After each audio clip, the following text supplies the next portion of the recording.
ریت کے تیز جکر چل رہے تھے، سورج آگ برسا رہا تھا اور مکہ کی زمین پر ایک سیاہ فام غلام اپنے مالک کے قدموں میں گرا ہوا تھا۔ اس کے جسم پر کوڑے برس رہے تھے، مگر لبوں پر صرف ایک ہی صدا تھی، احد احد، یعنی بس ایک اللہ۔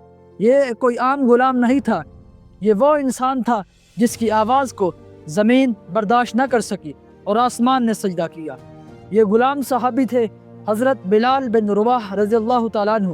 بلال رضی اللہ تعالیٰ عنہ حبشہ کے ایک قبیلے سے تعلق رکھتے تھے۔ ان کے والد رباح اور والدہ حمامہ دونوں غلام تھے۔ مکہ کے سب سے طاقتور قبیلے بنو جمع کے سردار امیہ بن خلف کے قبضے میں تھے۔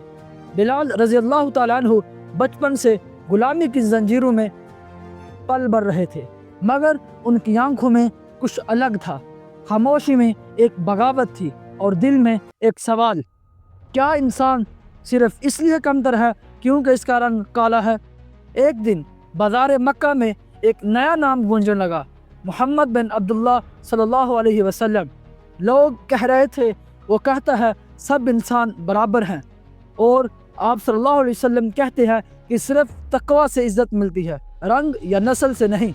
یہ الفاظ بلال رضی اللہ تعالیٰ عنہ کے دل میں بجلی بن کر گرے، اور وہ رات جب وہ چھت پر بیٹھے ستاروں کو دیکھ رہے تھے، ان کے دل میں کسی نے سرگوشی کی، بلال، جس خالق نے ان ستاروں کو روشنی دی وہی تیرا بھی خالق ہے۔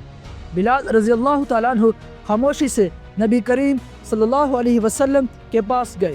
اندھیری گلیوں سے گزرتے ہوئے دل کی دھڑکنیں تیز تھیں، مگر جیسے ہی آپ صلی اللہ علیہ وسلم کی نگاہ رحمت ان پر پڑی، ایسا لگا جیسے صدیوں کی غلامی پگھل گئی ہو۔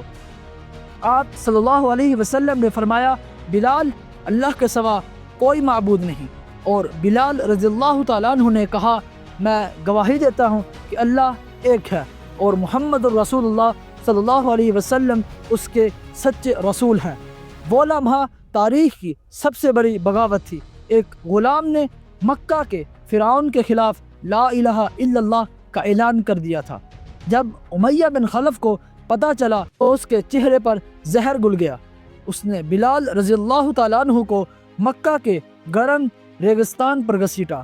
دھوپ آگ برسا رہی تھی اور ریت جل کر لوہا بن چکی تھی۔ بلال رضی اللہ تعالیٰ عنہ کے بدن پر لوہے کی ذریں چڑھائی گئیں، پھر ان کے سینے پر ایک بڑا پتھر رکھ دیا گیا۔ لوگ تماشا دیکھنے آئے، مگر بلال رضی اللہ تعالیٰ عنہ کے لبوں سے صرف یہی نکلا، احد احد۔ یہ صرف ایک لفظ نہیں تھا، یہ غلامی کے خلاف انقلاب کی سب سے بڑی صدا تھی۔ یہ وہ لمحہ تھا جب آسمان نے زمین سے کہا، یہ انسان آج خدا کی خاطر درد سہ رہا ہے۔ ایک دن حضرت ابوبکر صدیق رضی اللہ تعالیٰ عنہ وہاں سے گزرے۔ انہوں نے بلال رضی اللہ تعالیٰ عنہ کو دیکھا، زخمی نڈال مگر ایمان میں فولاد۔ انہوں نے امیہ سے کہا، بلال کو چھوڑ دو، میں اس کی قیمت ادا کرتا ہوں۔ امیہ ہنسا اور بولا، یہ کالا غلام، اس کی کوئی قیمت نہیں۔ ابوبکر رضی اللہ تعالیٰ عنہ نے سونا پیش کیا، امیہ نے بلال رضی اللہ تعالیٰ عنہ کو چھوڑ دیا، اور یوں اسلام کے سب سے عظیم غلام کو آزادی ملی۔ مگر اس آزادی کی قیمت درد، خون اور ایمان تھی۔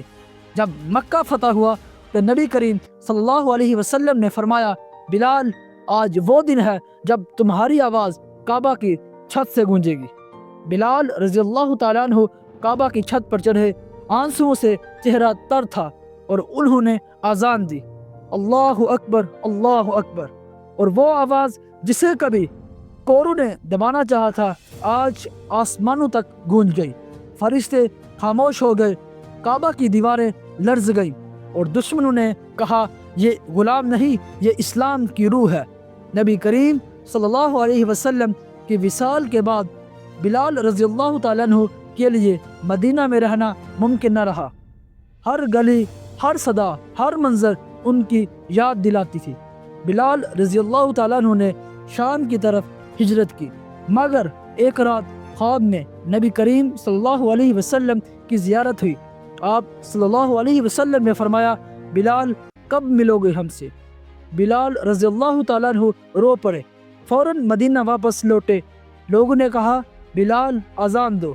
وہ منبر پر کھڑے ہوئے، مگر جیسے ہی کہا اشہد ان محمد الرسول اللہ تو آواز رک گئی۔ مدینہ رو پڑا، ہر دل ٹوٹ گیا، کیونکہ وہ صدا اب حضور کے بغیر تھی۔ بلال رضی اللہ تعالیٰ عنہ شام میں رہنے لگے۔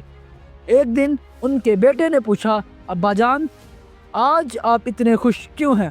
بلال رضی اللہ تعالیٰ عنہ مسکرائے اور فرمایا کیونکہ آج میں محمد الرسول اللہ صلی اللہ علیہ وسلم اور ان کے ساتھیوں سے ملنے جا رہا ہوں، یعنی آج میری وفات کا دن ہے۔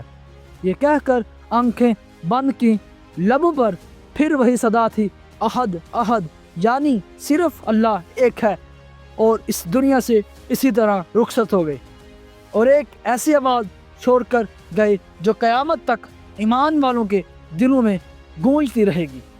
بلال رضی اللہ تعالیٰ عنہ نے ہمیں سکھایا کہ آزادی رنگ سے نہیں ایمان سے ملتی ہے، طاقت ہاتھوں میں نہیں بلکہ دل میں ہوتی ہے، اور سب سے بڑی کامیابی وہ ہے جب انسان درد میں بھی اپنے رب کو نہ بھولے۔ اور یہ تھی ایک غلام صحابی کی داستان جس کی آذان آسمانوں نے بھی سنی، نہ کہ صرف انسانوں نے۔ اگر آپ کو یہ کہانی پسند آئی ہے تو پلیز اسے شیئر کریں تاکہ ایمان کی یہ صدا مزید دلوں تک پہنچے۔